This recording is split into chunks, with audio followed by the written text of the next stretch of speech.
बिस्मिल्लाहिर्रहमानिर्रहीम। अस्सलाम वालेकुम friends, welcome back to my YouTube channel cook with Malaika. तो फ्रेंड्स, क्या हाल चाल हैं आपके? इस उम्मीद के साथ कि आप ठीक ठाक होंगे, खैरियत से होंगे और अपनी लाइफ को कर रहे होंगे एंजॉय। तो आज हम बनाएंगे बहुत ही ज़बरदस्त किस्म की दूध से दानेदार किस्म की कलाकंद। घर पर कोई भी खुशी का मौका हो तो घर पर ये बहुत ही आसानी से और झटपट बन जाती है। तो ज़रूरी है फ्रेंड्स कि बाहर से आप लाएं वो मक्खियों वाली और समझ गए ना। तो फ्रेंड्स, जब भी कुछ मीठा खाने का दिल करे तो फटाफट इसको घर पर तैयार करें। हाई इन प्रोटीन और हाई इन कैल्शियम। बच्चों को भी बना कर दें, उनको बजाय आप बाहर से स्वीट्स होती हैं, चॉकलेट्स होते हैं, उसकी बजाय घर पर बना कर दें। तो चलिए फ्रेंड्स, इस रेसिपी को बनाना स्टार्ट करते हैं मेरे स्टाइल में। तो फ्रेंड्स, हमें 2 कुकिंग पॉट चाहिए होंगे। हम क्या करेंगे कि एक कुकिंग पॉट में हम दूध को गर्म करेंगे और दूध को हमने फाड़ लेना है, उसका पनीर तैयार करना है। और जो हमारा ये दूसरा कुकिंग पॉट है, इसमें भी हम दूध ऐड करके दूध को हम बॉईल करके थोड़ा गाढ़ा कर लेंगे। तो फ्रेंड्स, जो दूध है हमें टोटल 2 लीटर चाहिए होगा। और हम क्या करेंगे, 1.5 लीटर जो मिल्क है हम इस कुकिंग पॉट में ऐड कर लेंगे। और ये जो नॉर्मल दूध होता है हमारा फुल फैट मिल्क, हम वही इस्तेमाल कर लेंगे। और अब हम क्या करेंगे कि फ्लेम को कर लेंगे ऑन और इसको हम बॉईल होने देंगे। और जो हमारा दूसरा कुकिंग पॉट है, इसमें हम क्या करेंगे, जो हमारा बकिया जो 1/2 लीटर मिल्क है वो हम इसमें ऐड कर लेंगे।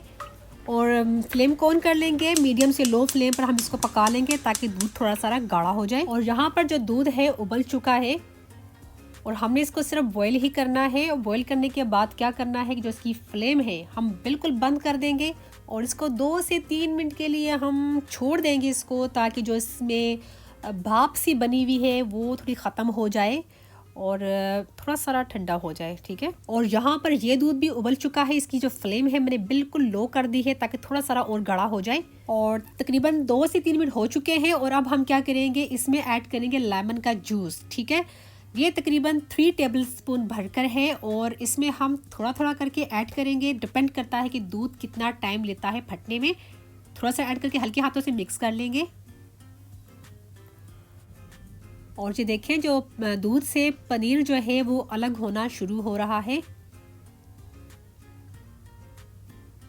थोड़ा सा जो है लेमन का जूस मैं इसमें और ऐड करने लगी हूँ। तकरीबन 3 टेबलस्पून जो था वो ही इसमें सारा ही चला गया है। और अच्छे से हम इसको हल्के हाथों से मिक्स कर लेंगे। ये देखें। तो ये देखें फ्रेंड, जो दूध है मुकम्मल तौर पर फट चुका है, दरम बरम हो गया है और जो मज़ेदार किस्म का नरम सा हमारा पनीर सेपरेट हो चुका है। अब हम इसको छान लेंगे। मेरे पास ये बैग है, मैं इसमें इसको छान लूँगी। जो है हमारा पनीर और उसका जो पानी है वो हम अलग कर लेंगे। और अगर आपके पास इस तरह का बैग नहीं है तो आप कोई सा भी साफ़ सुथरा जो है मलमल का या सूती का कपड़ा लेकर या कोई भी छन्नी लेकर आप उसको इस तरह छान लें। जो पनीर है इसको आप पानी से अलग कर लें। तो फ्रेंड्स, जहाँ मैं ये कहूँगी कि अगर आपके पास लेमन का जूस ना हो तो आप इसकी जगह पर सफ़ेद सिरका जो होता है वो भी इस्तेमाल कर सकते हैं। इसके अलावा टाटरी जो होती है वो भी 2-3 पिंच डाल दें तो उससे भी दूध जो है ना आराम से फट जाता है। अब हम क्या करेंगे कि जो हमारा नॉर्मल टैप वाटर है उसके साथ हम इसको अच्छे से रिंस कर लेंगे ताकि जितना भी जो लेमन का खट्टा पानी है वो अच्छे से इसमें से निकल जाए। ये से हमारा ज़बरदस्त किस्म का पनीर जो है ना। और अब हम इसको बिल्कुल हल्के हाथों से थोड़ा सा प्रेस कर लेंगे ताकि इसमें जो एक्स्ट्रा पानी है वो निकल जाए। या तो इसको थोड़ी देर के लिए हैंग कर दें, जितना भी जो इसका एक्स्ट्रा पानी होगा निकल जाएगा।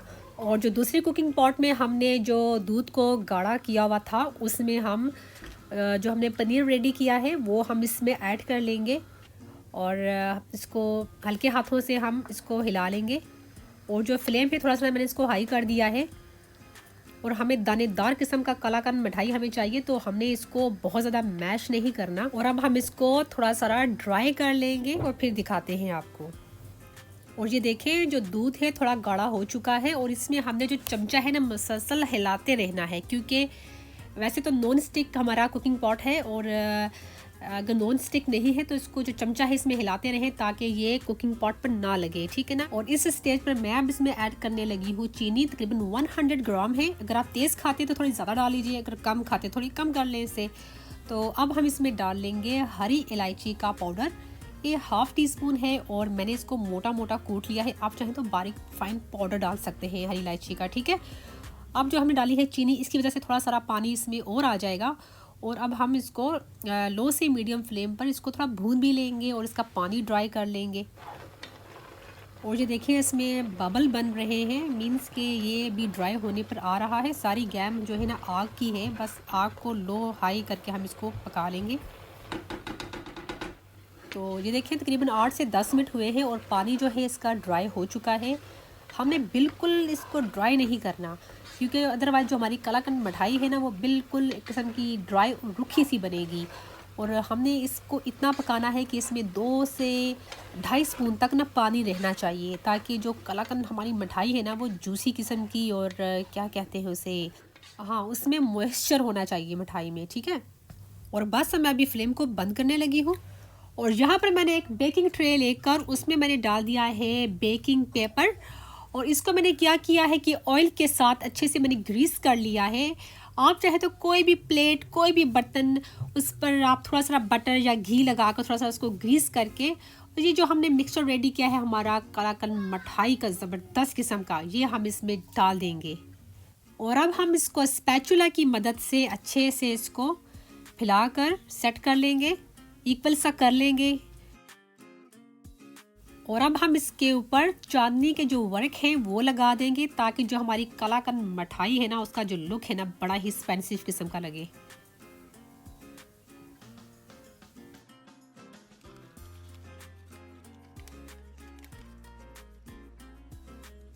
और अब हम इसके ऊपर कटे हुए हमारे जो पिस्ते हैं वो डाल देंगे। अगर आप चाहें तो इसके ऊपर बादाम कटे हुए या काजू, जो भी नट्स पसंद है आपको वो डाल दीजिए। मैं इस पर सिर्फ पिस्ते ही डाल रही हूँ। स्पैचुला की मदद से हम पिस्तों को थोड़ा दबा देंगे, क्योंकि हमारी कलाकंद मिठाई जो है थोड़ी गर्म है, अच्छे से सेट हो जाएंगे। और जब ये थोड़ी कूल डाउन हो जाए तो इसको आप तकरीबन 1 घंटे से चाहे तो 2 घंटे भी आप इसको फ्रिज में रख सकते हैं, ताकि जो हमारी कलाकंद मिठाई है वो अच्छे से सेट हो जाए और हम इसको आराम से फिर काट सकें। हमारी कलाकंद मिठाई है वो अच्छे से सेट हो चुकी है, लेकिन मैंने इसको ज़्यादा टाइम नहीं रखा, मैक्सिमम मैंने ½ एन आवर ही रखा था।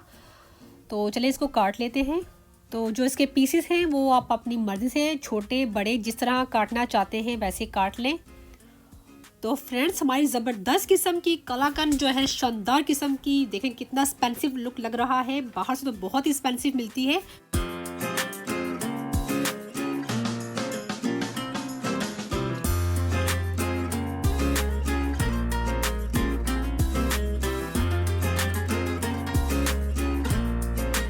तो फ्रेंड्स इंतज़ार किस चीज़ का है, तो जाके इसको बनाएं। कोई भी स्पेशल किस्म का इवेंट हो तो इसको ज़रूर ट्राई कीजिएगा।